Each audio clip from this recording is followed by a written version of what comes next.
Assalamu alaikum everyone.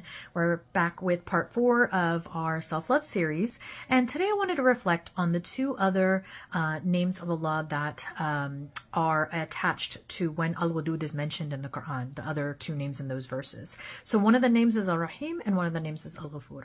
And so the most merciful, or the giver of mercy, it's translated as, and the oft forgiving.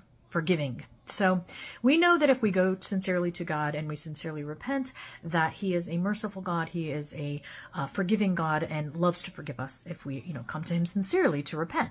So, what I wanted to talk about today is how forgiving are we towards ourselves? Okay. We are part of, loving yourself is to be forgiving of ourselves. We live in a time where perfectionism is a real problem. We expect ourselves and we hold ourselves to very high standards. And of course we have social media where we're, comparing ourselves to others all the time. And it leaves us often feeling not good enough and, not enough, right?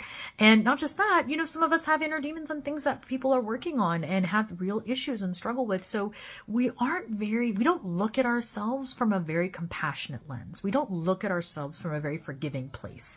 And today, what I want us to reflect on is, one of God's names, along with this beautiful name of the most loving, is His forgiveness and His mercy. It's out of His mercy for us and His, love for us, right, that He'll forgive us. And He has this, beautiful, they're all sort of tied. So do we do that for ourselves? We look at ourselves very critically, but can we show, drawing from God's names, of being merciful and kind and compassionate and forgiving towards ourselves? So I want you to think about, are you forgiving to yourself? Do you allow yourself to make mistakes and not harp on them and feel bad about yourself? Do you allow yourself to bounce back and say, you know what, I'm human, and I asked God for forgiveness, and now I can forgive myself as well. So something to think about, and inshallah we'll pick back up with part 5 tomorrow.